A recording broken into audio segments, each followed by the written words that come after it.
Oke, halo malam teman-teman sekalian. Ya, malam teman-teman sekalian ya, ketemu lagi dengan saya Eros Perwita dan di malam hari ini kita akan live IG lagi bareng Mas Nizar Imam. Ya, kita akan invite dulu beliau. Ditunggu teman-teman ya. Oke.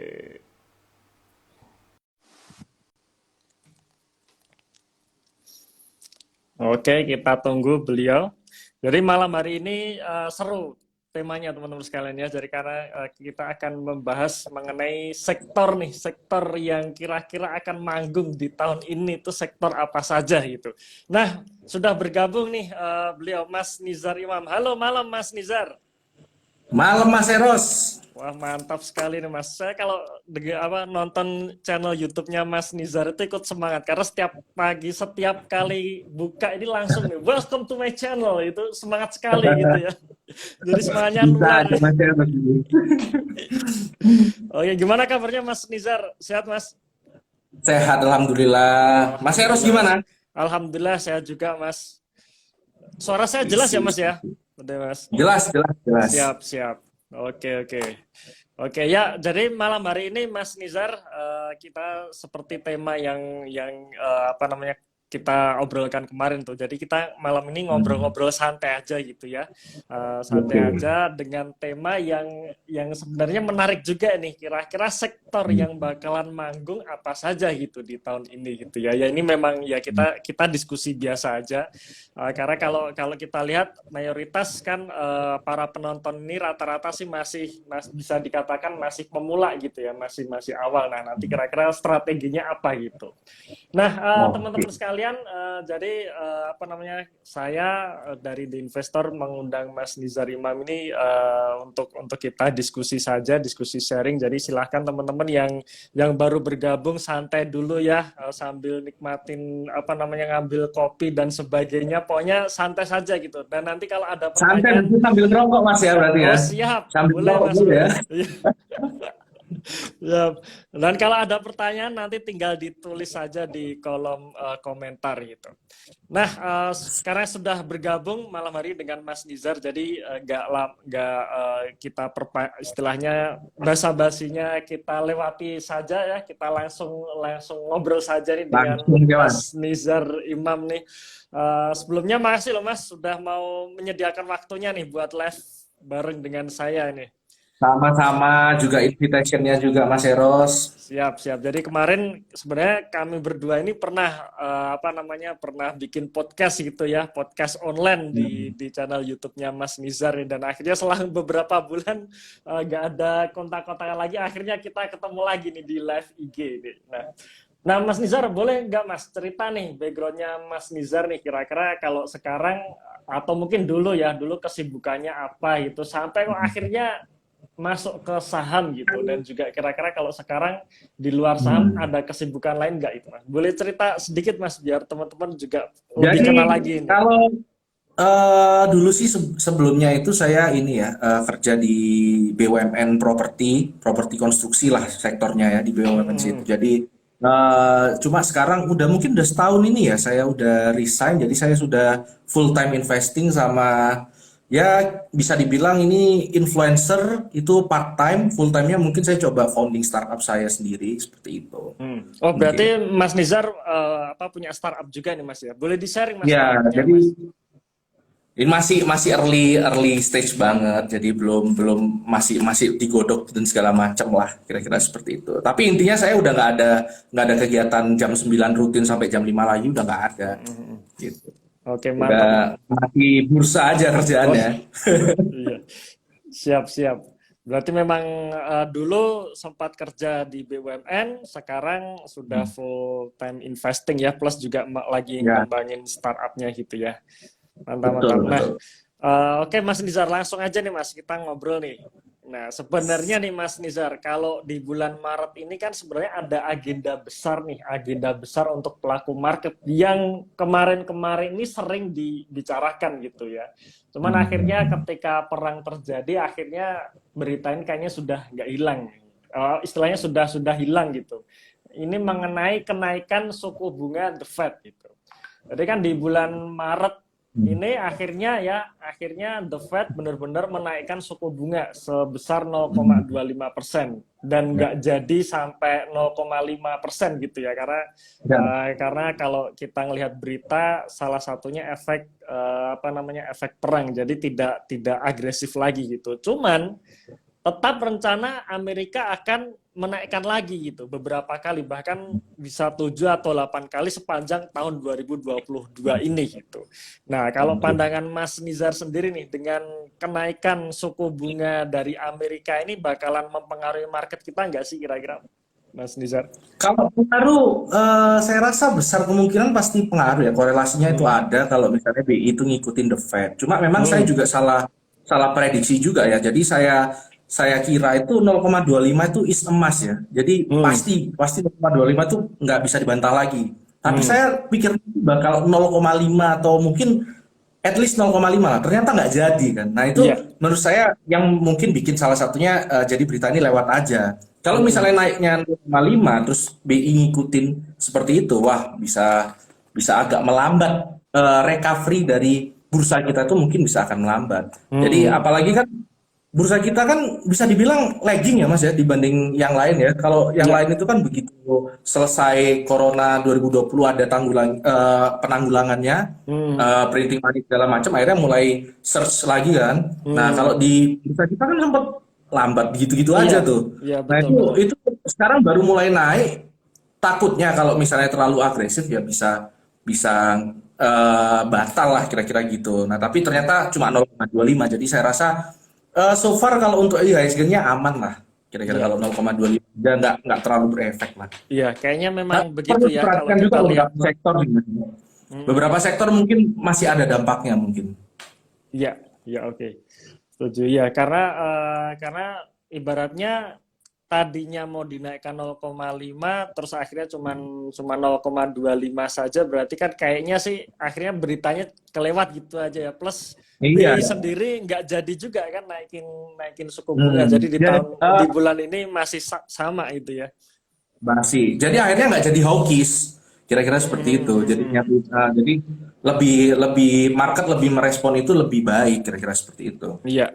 Ya, oke, oke, setuju Mas. Nah, cuman kan problemnya ini nih, nanti setelah setelah bulan-bulan mendatang gitu ya, begitu mulai dinaikkan Hmm. juga, kira-kira sebenarnya perlu kita waspadai nggak sih kira-kira Mas Mas Nizari dengan kenaikan yang nanti akan dilakukan The Fed ini? Jadi gini, ada beberapa sektor yang itu sangat sensitif banget ketika suku bunga dinaikkan. Jadi Hmm. memang kan kalau kita ngomongin saham kan naik turunnya kan banyak kan. Iya, Jadi iya. mungkin naik turunnya itu nggak semua karena suku bunga. Hmm. Tapi kalau suku bunga naik turun itu pasti langsung berdampak ke situ. Salah satunya contohnya properti. Nah, Hmm. properti itu begitu ada perubahan yang signifikan, bukan yang Hmm. 0,25 itu aja ya, tapi yang Iya. benar-benar agresif, baik itu turun maupun naik, itu menyebabkan perubahan harga di Hmm. sahamnya. Hmm. Jadi ada korelasinya. Jadi kalau memang benar bakal ke depannya nanti bakal agresif, ya saya mengira mungkin ya IHSG bisa melambat, beneran melambat mungkin. Atau mungkin Hmm. ambil koreksi dulu. Meskipun saya sendiri di porsi porto saya, kalau saya kasih lihat di porto publik saya masih ada pegang cash sekitar 35%, itu saya merasa kurang puas ya. Jadi Hmm. masih mau masuk lagi sebenarnya. Hmm. Cuma tetap ambil ancang-ancang kalau misalnya ada yang terlalu agresif banget, itu juga saya sudah siapkan cadangan hedgingnya lah kira-kira gitu. Lindung nilainya Hmm. juga udah Hmm. saya siapkan gitu. Oke, oke. Wah, menarik nih Mas. Berarti memang istilahnya mempersiapkan kalau The Fed tiba-tiba agresif naikin gitu Mas ya. Betul. Oke, oke. Intinya kalau sekarang saya masih bullish ya. Saya Iya. rasa masih bullish ya. Jadi saya rasa saya juga masih pengen nambah 35% cash, masih saya rasa masih terlalu banyak. Tapi Hmm. ketika nanti udah kelihatan tanda-tandanya bakal agresif, mungkin saya mulai konservatif lagi ya. Dan saya juga sudah menyiapkan hedgingnya. Beberapa persen itu udah di RD sih Mas, tempat saya Mas. Hmm. Jadi Hmm. harusnya kalau dibawa turun pun saya udah ready harusnya. Kira-kira Iya, gitu. iya.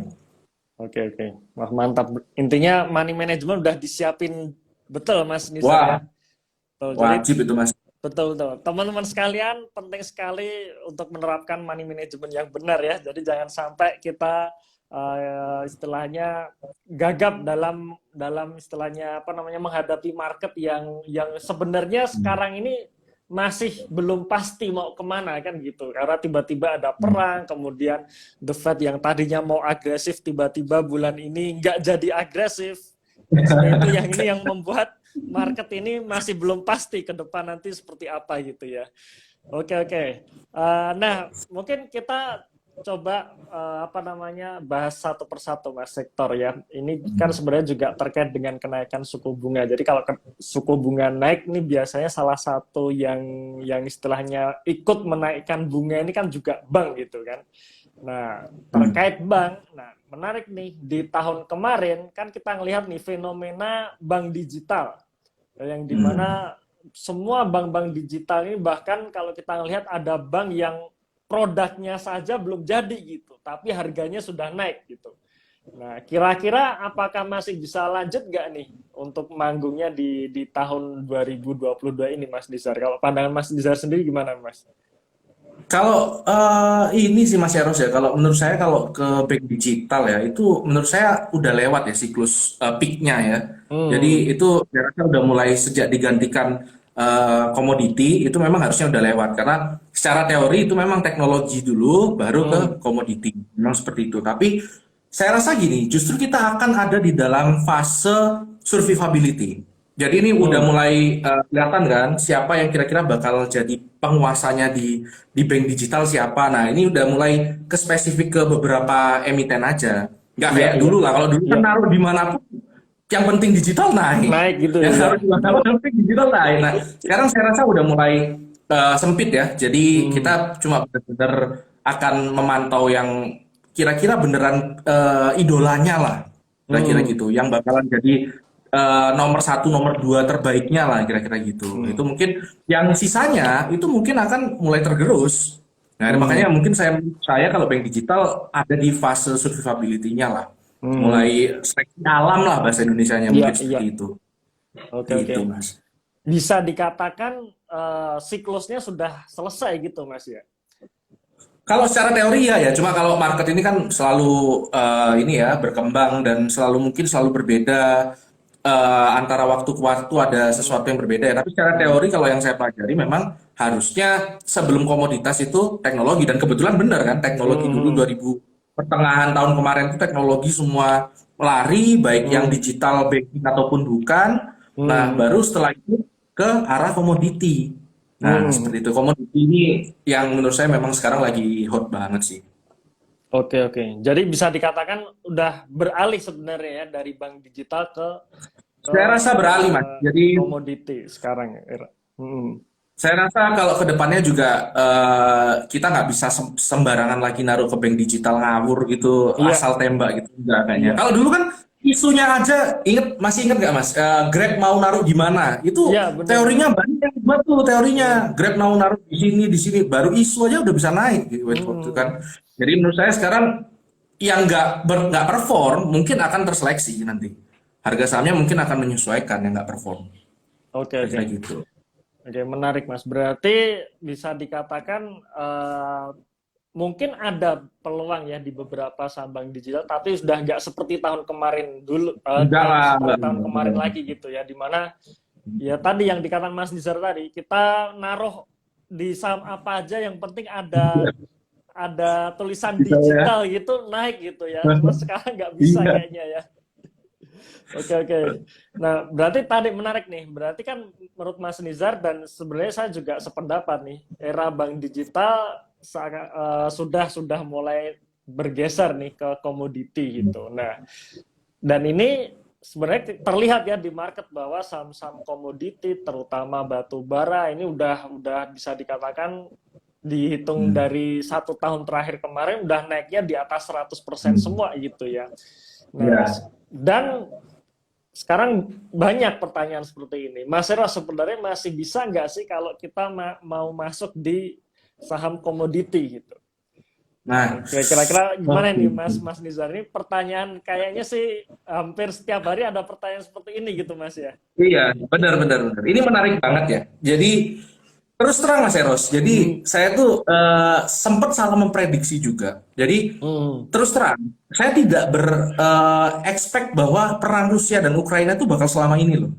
Ya. Saya nggak, saya kira pada saat itu hitungan minggu lah, 1 minggu, 2 minggu kelar itu. Hmm. Ternyata nggak secepat itu kan. Akhirnya Hmm.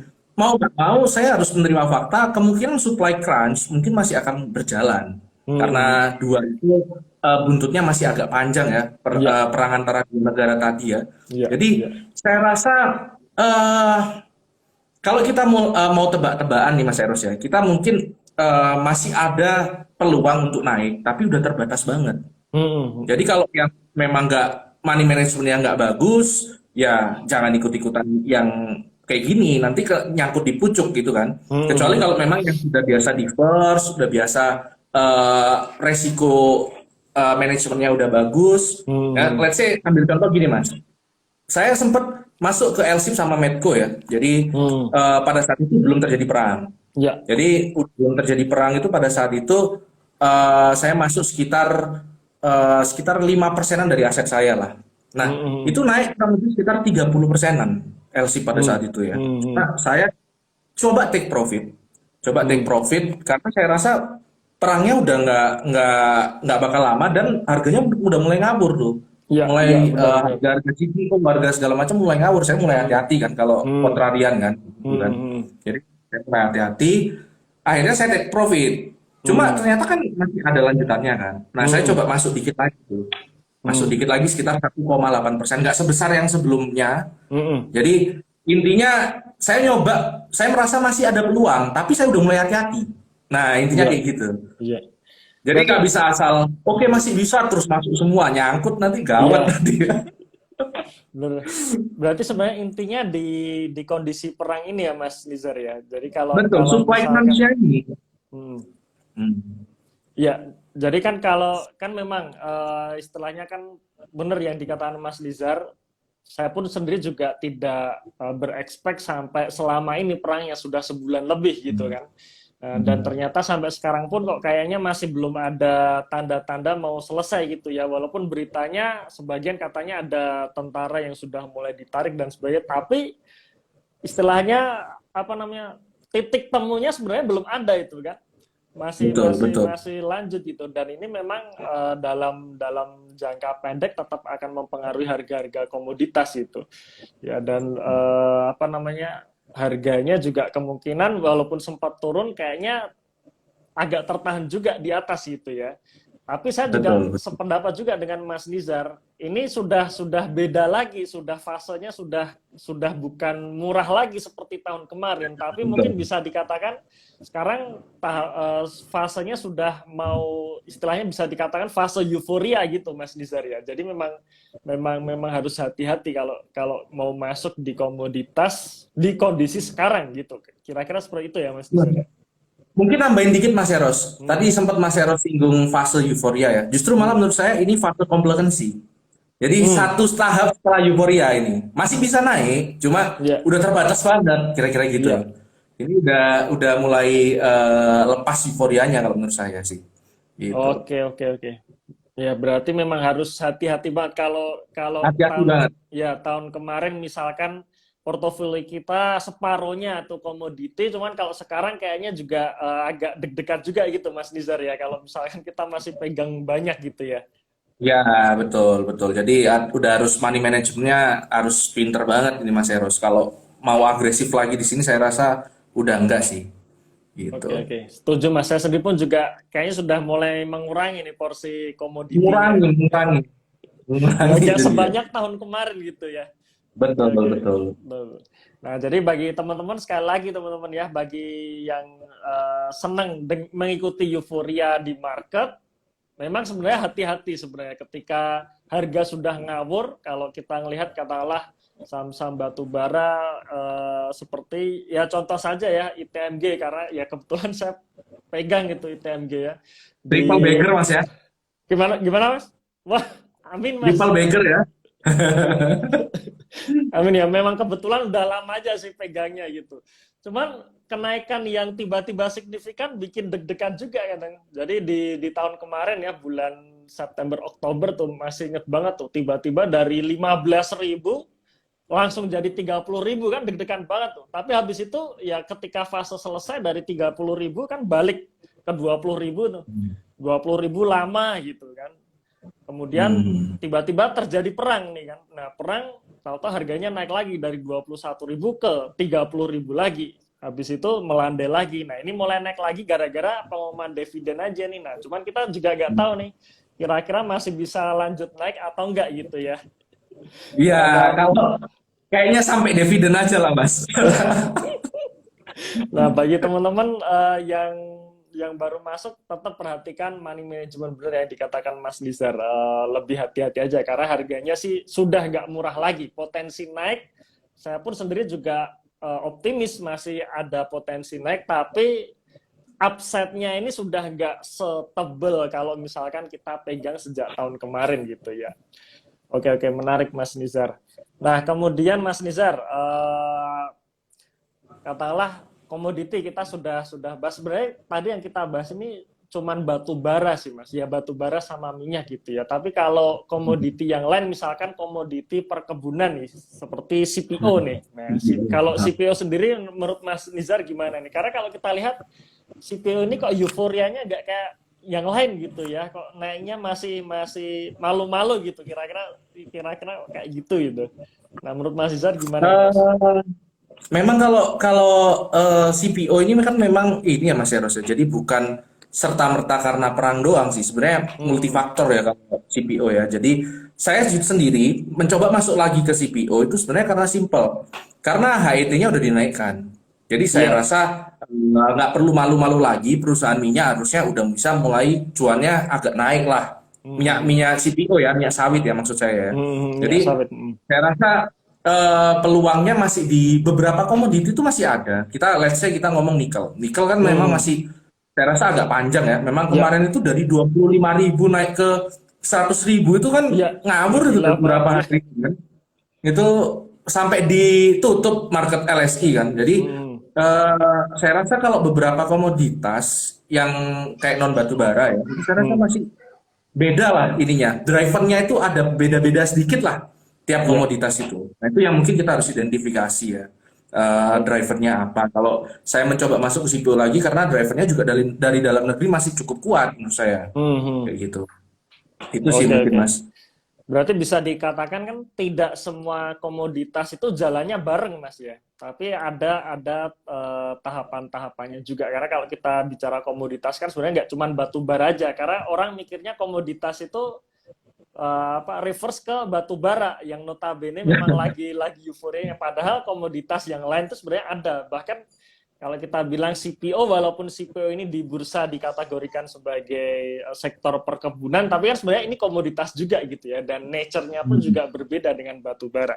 Jadi bisa Nah, mungkin dikatakan, ini Mas, sedikit insight Mas. Jadi mungkin tadi kan kayak kita ngomongin nature ya. Jadi yang menarik juga itu natural gas loh menurut saya. Jadi natural gas itu kan kayak semacam jadi alatnya Rusia untuk bergaining position sekarang kan.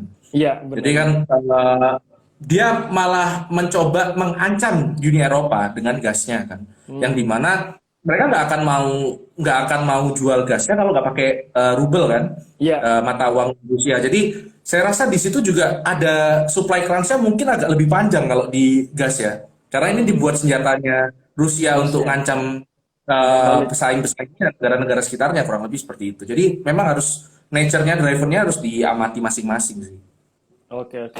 Setuju Mas. Jadi tadi benar ya, kita bisa melihat tidak pergerakannya itu tidak sama gitu ya, antara satu komoditas dengan yang lain. Nah, maka kita bisa cari peluang kira-kira mana nih komoditas yang dia bisa dikatakan masih bisa bertahan di atas, atau yang istilahnya sudah lewat gitu kira-kira ya. Oke. Setuju Mas.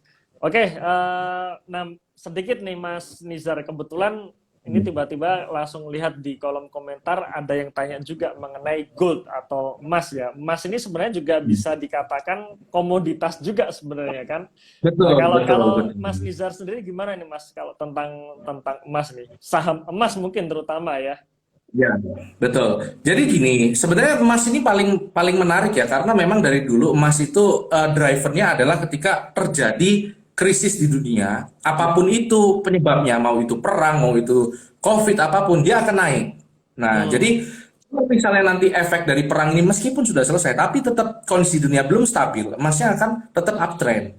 Nah, Hmm. kebetulan memang beberapa investor itu strateginya, saya ambil contoh langsung ya, Warren Buffett yang paling terkenal. Hmm. Jadi beliau ini lebih lebih suka invest di perusahaan emasnya daripada emasnya, kan gitu Hmm. kan. Jadi Hmm. dia beli Barrick Gold pada saat itu kan. Nah, Hmm. kalau saya karena kebetulan eh, diverse juga ke emasnya, jadi saya nggak ngambil lagi ke perusahaan emasnya. Hmm. Tapi beberapa perusahaan emas masih ada, menurut saya cukup baik ya selama kondisi masih belum stabil itu peluangnya masih masih cukup baik menurut saya.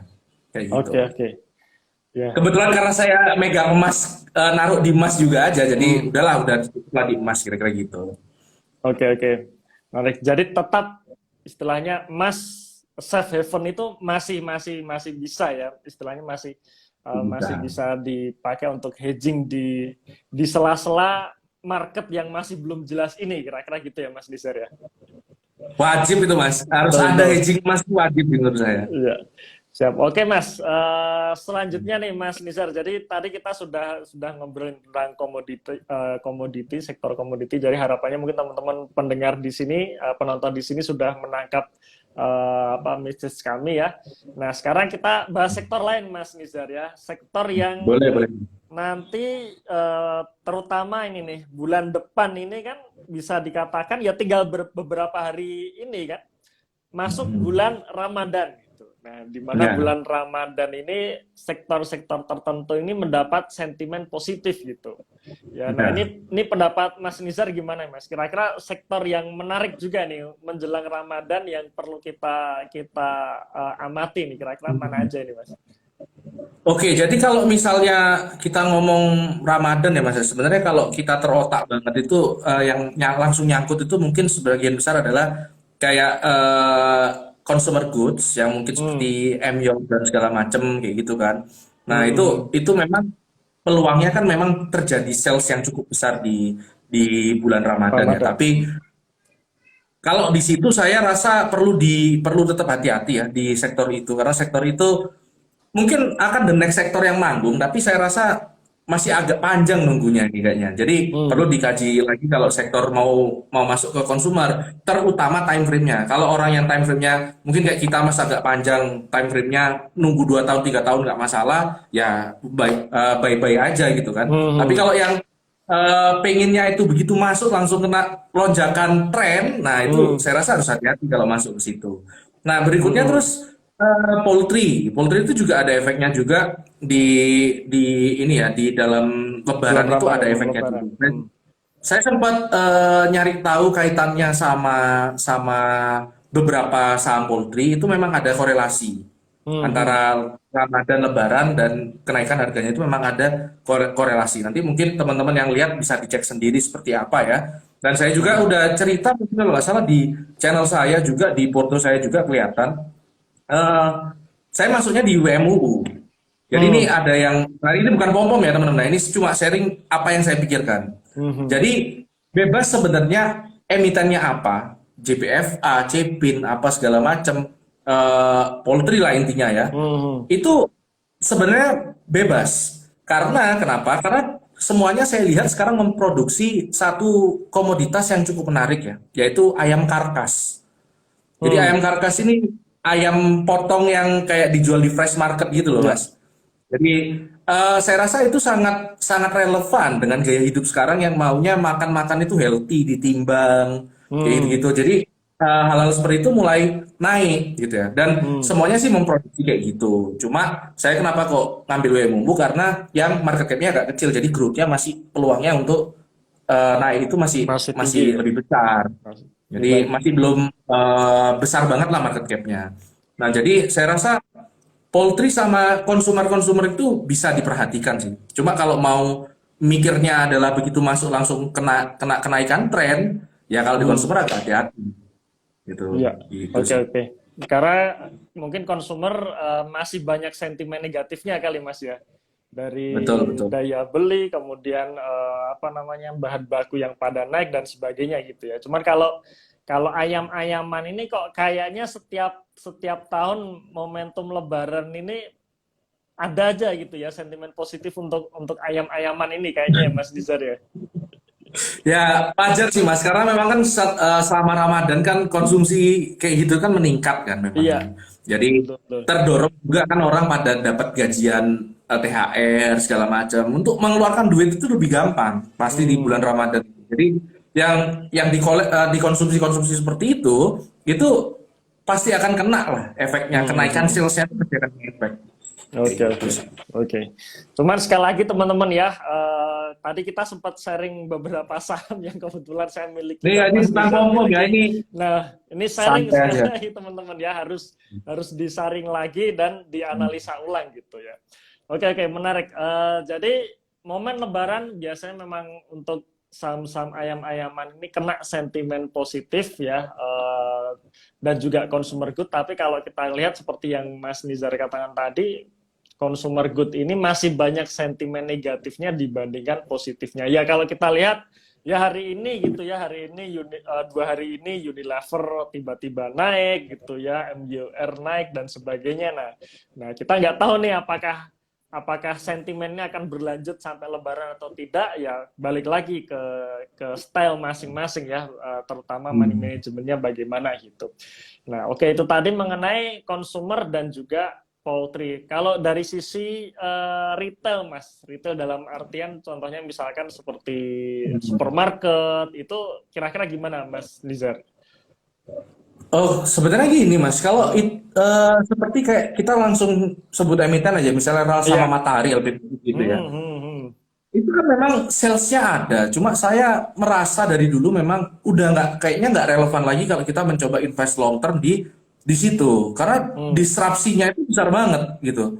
Model Iya, bisnis iya. yang menawarkan solusi yang sama, menawarkan jasa yang sama, itu udah kayaknya bukan eranya lagi gitu loh Mas. Jadi ya Hmm. kalau mau main-main beberapa bulan memanfaatkan momentum Lebaran aja ya boleh-boleh aja. Tapi kalau untuk long term investment, untuk long position, saya rasa ibaratnya kalau untuk strategi stalwart kayaknya enggak lah. Kayak untuk strategi Hmm. yang kita pegang, kita hold gitu kayaknya enggak lah. Tapi untuk Ramadan itu juga menarik itu Mas.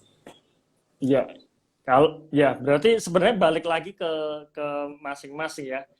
Kalau Hmm. misalkan apa namanya kita hanya melihat sentimen Ramadan, nah kan kadang nih kalau kita lihat histori di tahun-tahun kemarin sebelum sebelum muncul disrupsi teknologi yang sedemikian gede gitu kan, biasanya kena sentimen positif nih, Hmm. emiten-emiten retail nih. Nah, cuman kita Hmm. tidak tidak tahu kalau sekarang ya, karena bisa jadi nih euforia belanjanya sudah nggak datang lagi ke supermarket Iya, gitu ya.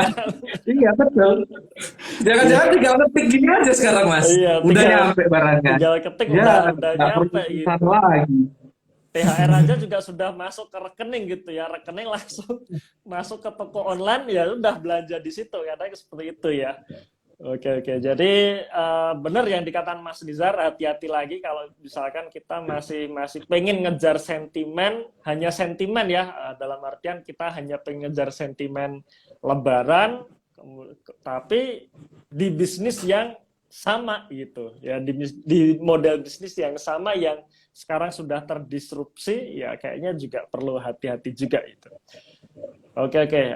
Menarik Mas, untuk sektor Ramadan ini. Nah, selanjutnya nih Mas. Hmm. Jadi oke lah ya, Ramadan kita kita tadi Hmm. sempat ngobrol. Nah, selanjutnya bagaimana dengan prospek properti nih? Nah, karena tadi Mas Nizar sempat sempat singgung juga ketika suku bunga naik, ya, suku bunga Amerika naik biasanya diikuti oleh suku bunga di Indonesia gitu kan. Karena kalau Indonesia ini nggak menaikkan suku bunga, ya asing pasti keluar gitu kan. Iya Karena betul. suku bunga di luar negeri jauh lebih bagus dibandingkan Indonesia ya. Supaya asing tetap stay di sini mau nggak mau, salah satu caranya ya BI ya, Bank Indonesia ikut naikin suku bunga. Cuman kena dampak nih beberapa sektor. Salah satunya sektor properti gitu. Karena kalau kita ngelihat bisnis properti ini kan memang rata-rata dia bisa jualan kan pakai KPR gitu, sedangkan bunga KPR-nya Betul. nanti naik gitu. Nah, kira-kira gimana Mas Mas Nizar? Sebenarnya gini Mas, ini menarik ya. Properti itu kalau saya pelajari Hmm. secara teori itu dia termasuk sektor yang siklusnya itu lebih panjang daripada yang lain. Jadi kalau Hmm. misalnya komoditi super cycle itu berapa lama ya, tiap tiap 10 tahun gitu ya, ada krisis, Hmm. dia nanti setelah krisis super cycle lagi kayak gitu misalnya ya. Atau Iya. eh, kebanyakan rata-rata kan 5 tahun. Nah, properti ini kalau dari teorinya Ford Harrison itu Hmm. sekitar 18 tahunan ininya Hmm. siklusnya jalannya. Jadi memang agak panjang dibanding yang lain. Nah, properti ini kan memang terakhir kali manggung sekitar tahun 2013-an ya.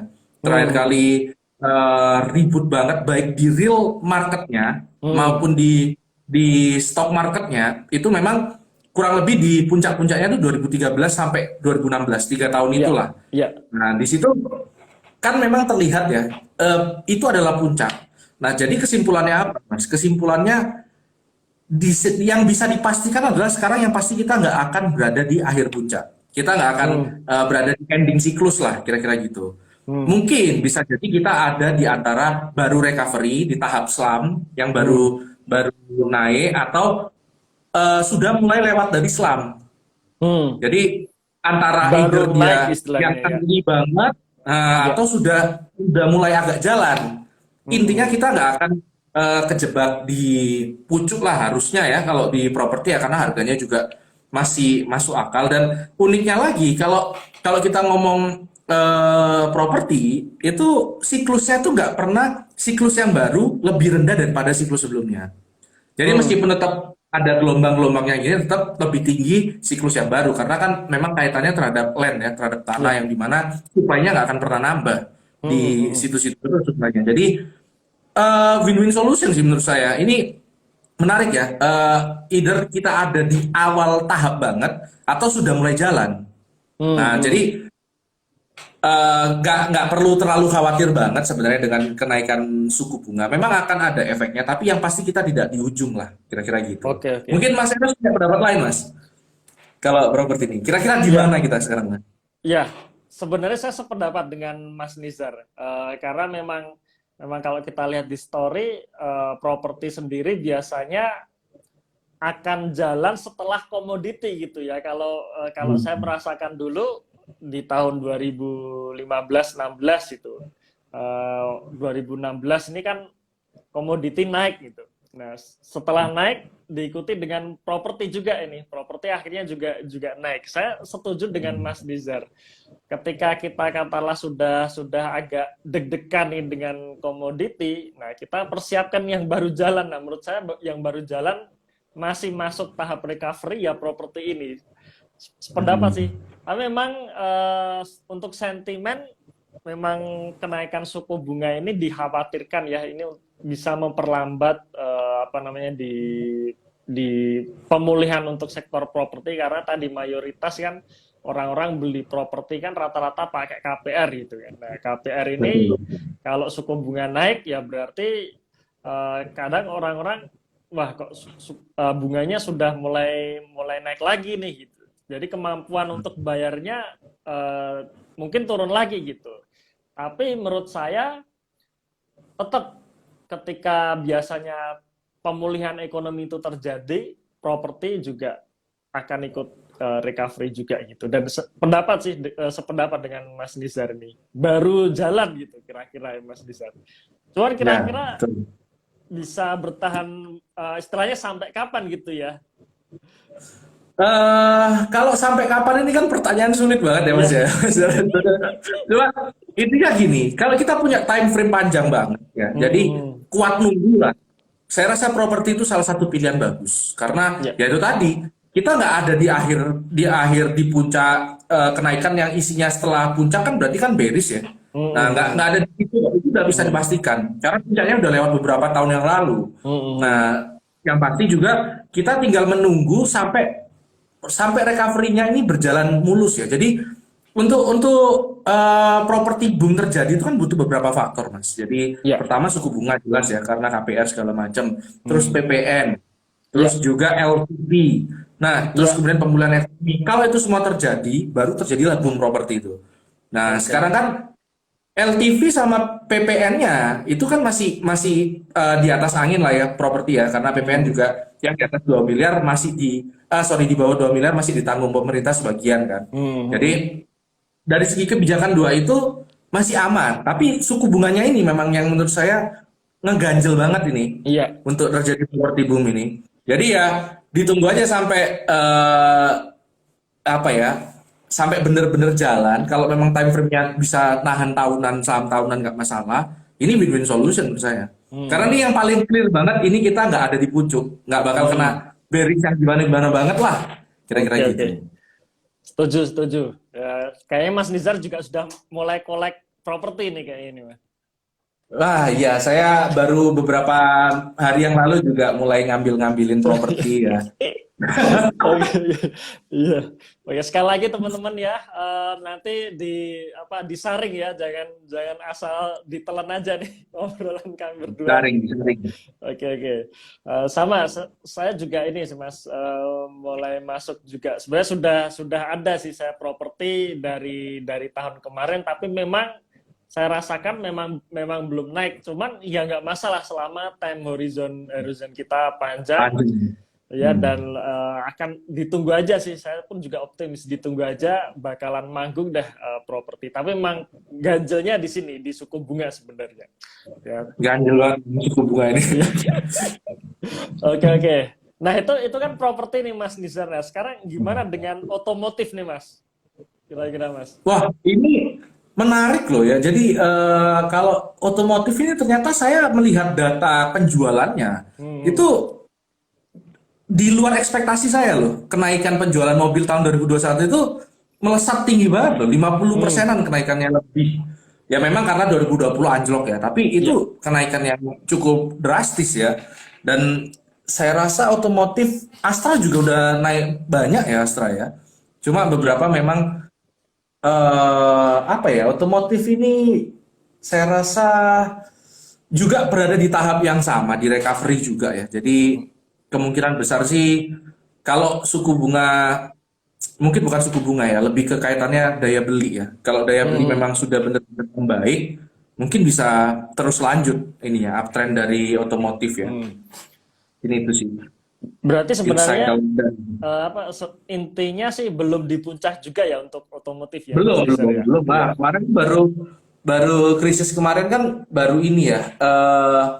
Sama kayak kayak properti ini, kalau balik dikit ke properti Mas ya. Jadi Hmm. properti itu kemarin tuh harusnya secara teori itu 2020 itu mulai manggung harusnya. Hmm. Kejegal sama corona. Iya. Nah, itu yang di luar dugaan ya. Nah, kebetulan otomotif juga seperti itu. Hmm. Otomotif itu eh, kita kalau kalau kalau lihat ini ya, lihat track record Mas ya. Jadi 2018 itu kan sempat dinaikkan tuh suku bunga tuh ya. Ya, Iya. yang ada kan sempat ngedrop awal 2018 tuh Mas ya. Nah, di situ Hmm. kan perusahaan mulai agak berat tuh ekspansi itu. Hmm. Hmm. Nah, pada saat setelah setelah itu, beberapa saat setelah itu udah mulai turun lagi nih. Nah, udah Hmm. mulai turun lagi.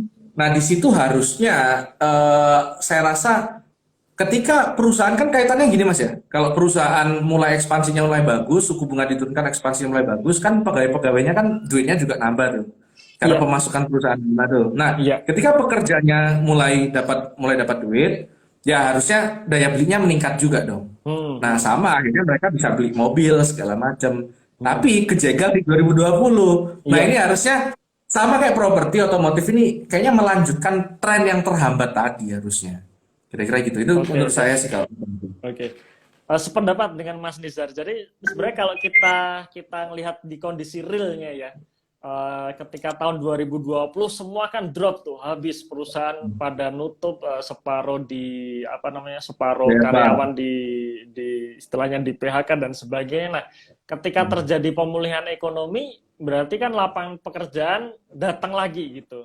Ada lagi orang-orang pada kerja lagi, para pengusaha pada cuan lagi gitu. Nah, otomatis seharusnya ini bisa mendongkrak daya beli. Nah, ketika orang-orang ini punya kemampuan daya belinya sudah balik, biasanya dia ya akan beli mobil lagi, akan beli rumah lagi, kira-kira seperti itu Ya, ya.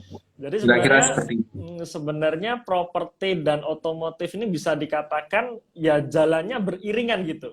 Kira-kira mungkin Hampir sama menurut hampir saya. sama gitu ya Mas Nizar. Diawali dengan komoditi dulu, komoditi Hmm. naik, pengusaha pengusaha komoditi ini pada punya duitnya ya buat beli tanah, beli mobil, kira-kira gitu ya Mas Nizar ya. Ya, nyambungnya gitu Mas. Ya, Nyambungnya gitu, benar-benar. benar-benar. Oke. Dan saya sepakat sektor otomotif seharusnya bisa manggung juga di tahun ini ya, apalagi dengan data yang dibicarakan Mas Nizar tadi, kenaikan apa namanya Penjualan penjualannya itu mobil. gila banget gitu ya, naiknya signifikan banget. Kita lihat saham atau emiten otomotif yang pasti di top of mind kita kan Astra ini ya, ASI pun juga kita lihat kinerjanya kenaikannya juga oke banget gitu ya. Jadi harapannya sih masih bisa lanjut di tahun 2022 ini. Oke, jadi kalau kita refresh sedikit nih dari omongan kita Mas Nizar, bisa dikatakan komoditi ini agak deg-degan dalam artian ya antara di Terbatas. puncak gitu ya. Nah, cuman Ya. untuk apa namanya untuk properti dan otomotif ini baru gerak gitu, kira-kira seperti itu ya. Nah, kalau kita bicara mengenai sentimen Ramadan ya biasanya sektor ayam-ayaman, consumer good ini juga bisa kita lihat. Tapi sekali lagi ya ini kalau hanya memanfaatkan sentimen saja, karena kalau ada orang yang pengen manfaatkan sentimen artinya beli langsung dapat trennya habis itu take profit. Nah, ini berbeda kalau kita bicara mengenai long term ya, jangka panjang. Jadi kalau jangka panjang ya sebaiknya tidak hanya bergantung pada sentimen Ramadan aja, tapi juga kita ngelihat kira-kira kondisi kinerja perusahaannya seperti apa. Mungkin itu lebih masuk akal gitu ya. Nah, oke, Mas Nizar, terakhir nih Mas Nizar nih, wah ini nggak kerasa udah hampir jam 9 aja ya, 8.47 nih. Ini bisa sampai pagi Mas. Kalau Bisa ada sampai pagi rokoknya, nih. ada kopinya bisa sampai pagi nih. Nah, sekarang nih Mas Nizar, mengenai saham IPO nih. Nah, kan apa namanya IPO ini sebenarnya tahun kemarin ya. Kalau menurut saya ini mulai mulai istilahnya euforia IPO ini baru tahun kemarin tuh. Dimana kalau kita bicara mengenai saham IPO di hari pertama ini kan pasti melejit itu ya, naik gitu, tiba-tiba naik, bahkan bisa naik apa arah berkali-kali gitu, walaupun akhirnya ujung-ujungnya ya setelah naik pasti ambles juga gitu. Nah, dan kayaknya bursa tetap apa namanya tetap tertarik nih untuk mengajak perusahaan-perusahaan ini untuk go public, artinya IPO di tahun 2022 ini kayaknya juga masih rame juga gitu. Nah, pendapat Mas Nggak, Nizar gimana nih Mas Nizar dengan saham-saham IPO ini? Saya rasa gini Mas. Jadi kalau kita pertama ngomongin target ya. Targetnya BEI, IDX itu kurang lebih sekitar 50-an juga perusahaan IPO di 2022 ini ya.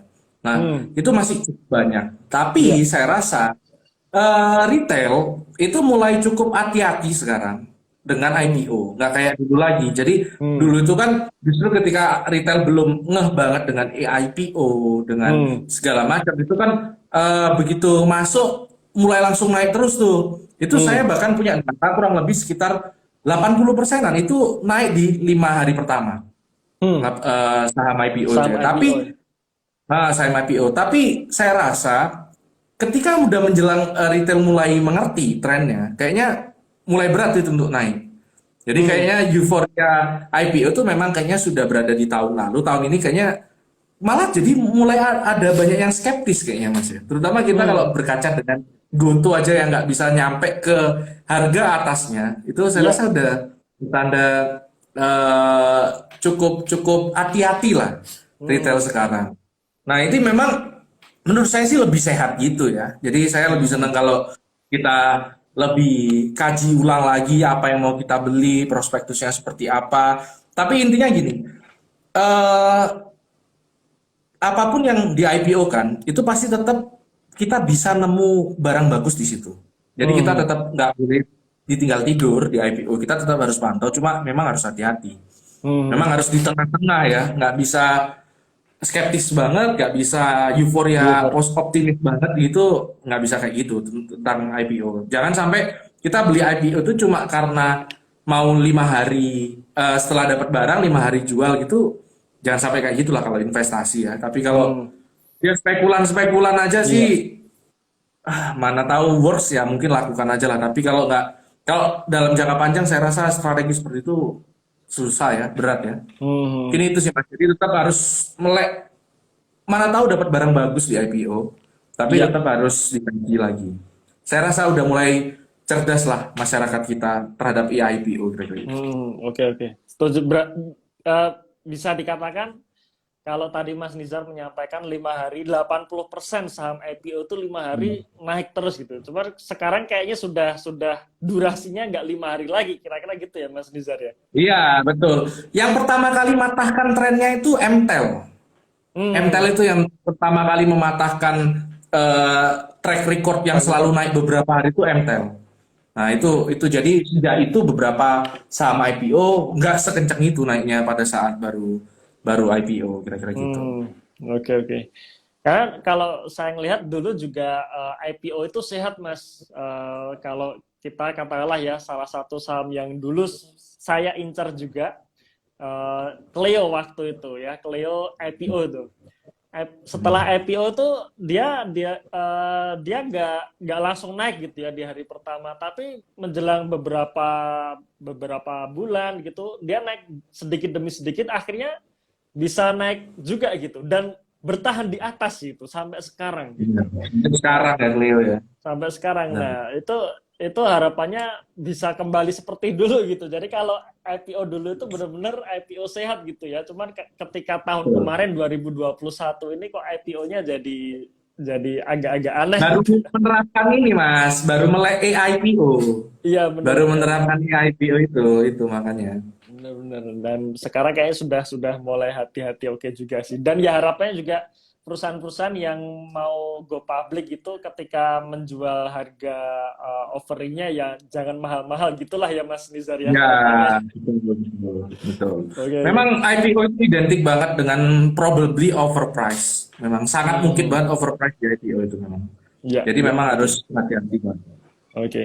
Cuman bisa juga kadang kita ngelihat saham-saham IPO pun bagus ya. Jadi artinya tidak tidak apa namanya tidak semua saham IPO pun jelek gitu ya. Iyalah, jangan skeptis banget lah Mas. Makanya tadi saya bilang jangan ditinggal tidur banget juga gitu. Tetap Hmm, dilihat-lihat juga, mana tahu ada yang menarik gitu kan. iya. Oke, oke Mas Nizar. Nah, terus mengenai IPO nih. Nah, kan kemarin kalau saya lihat nih postingannya Mas Nizar akhir-akhir ini kan sering bahas GoTo nih. Nah, kira-kira gimana ini? Iya. Aduh. Kira-kira nanti setelah masuk di bursa gimana Mas Nizar? Kalau book buildingnya kan Saya udah kira selesai ya, ya. ini tebakan saya Udah aja, selesai. Mas Eros, ini tebak-tebakan. Hmm. Jadinya mungkin kayak Intel. Ngambang gitu aja Hmm. mungkin. Ngambang stabil gitu. Nah, itu mungkin saya kira bakal seperti itu. Untuk setelah Hmm. beberapa saat IPO, apalagi pada saat masih ada green shoe-nya, Hmm. masih ada yang jagain harganya, kayaknya bakal kayak gitu. Tapi nggak tahu Oke. ya setelah beberapa lama nanti seperti apa. Saya sih belum terlalu suka dengan harganya. Menurut saya Hmm. masih terlalu inflated, masih terlalu tinggi Hmm. apresiasinya. Jadi saya rasa masih akan nunggu. Mana tahu, justru malah malah menariknya, mana tahu kayak Bukalapak nih ya. Jadi Hmm. ini sekali lagi bukan pom-pom ya. Kalau pom-pom itu saya udah beli duluan segala macam, baru saya kasih tahu nanti saya jual duluan ketika teman-teman beli, bukan pom-pom ya. Saya justru Hmm. baru masuk Bukalapak ini Mas. Baru Ya masuk. di postingan terakhir Malah Mas Nizar nih tadi saya iya, lihat nih. baru masuk saya karena saya suka strateginya mulai berubah. Jadi dia mulai kayaknya barang gini, dia tahu kapan harus menyerah gitu loh. Kalau dia Hmm. mau paksakan marketplace di infrastruktur mitra lapak dan segala macam berat, Hmm. udah buang uang Ya.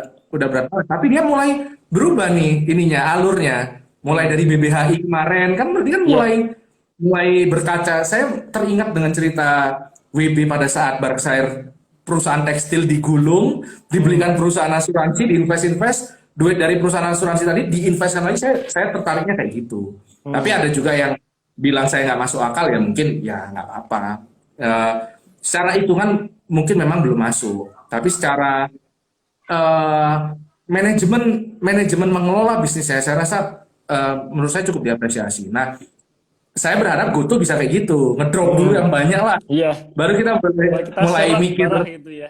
Nah, Oke. baru kita mulai mikir beneran nggak sih bisnisnya masih bisa sustain atau Iya.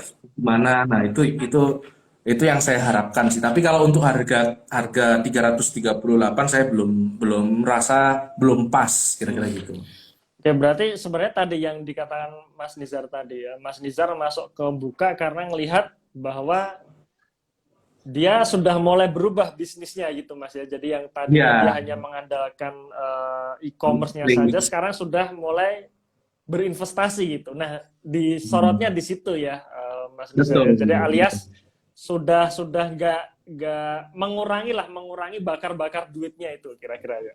Karena Ya. kalau dia Jadi invest ya harapannya duitnya kan berkembang gitu ya. betul.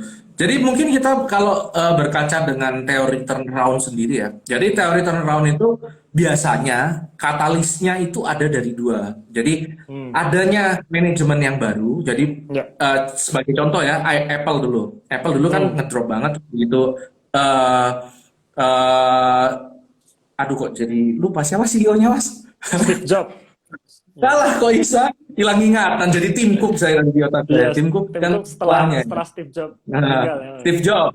Nah, Steve Jobs kan keluar dulu tuh, terus baru masuk Hmm. lagi kan langsung turnaround lagi kan. Jadi perlu Ya. ada katalis macam kayak perubahan bisnis, perubahan manajemen. Itu menurut saya katalis yang cukup menarik gitu bagi saya Hmm. pribadi ya. Jadi saya bertaruh dengan katalis yang ini. Kira-kira katalis perubahan bisnis eh, berubah jadi perusahaan investasi, saya lebih dukung seperti itu. Hmm. Kira-kira gitu. Oke, Jadi oke. udah kan kan kebetulan kalau perusahaan investasi itu yang diperlukan kan cash ya Mas ya. Kebetulan Iya, cashnya benar. kan banyak banget. Benar, benar. Nah itu Cashnya gede banget. menurut saya faktor yang bisa membuat ibaratnya manuvernya ini berhasil.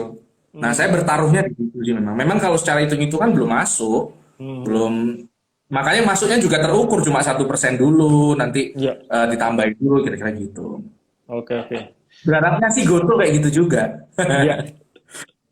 Oke, menarik Mas Nizar. Saya tadi juga sebelum sebelum apa namanya live ini kan ngelihat nih, wah Mas Nizar masuk ke Buka nih, wah ini kayaknya menarik nih insight-nya apa ternyata sudah dijelaskan panjang lebar di obrolan kita malam hari ini ya. Cuman sekali lagi teman-teman ya, disaring lagi. Jadi obrolan kami berdua ini apa namanya dari sudut pandang kami sendiri gitu. Jadi siapa tahu teman-teman punya style yang berbeda ya pastinya juga harus disesuaikan juga dengan style teman-teman sendiri. Betul.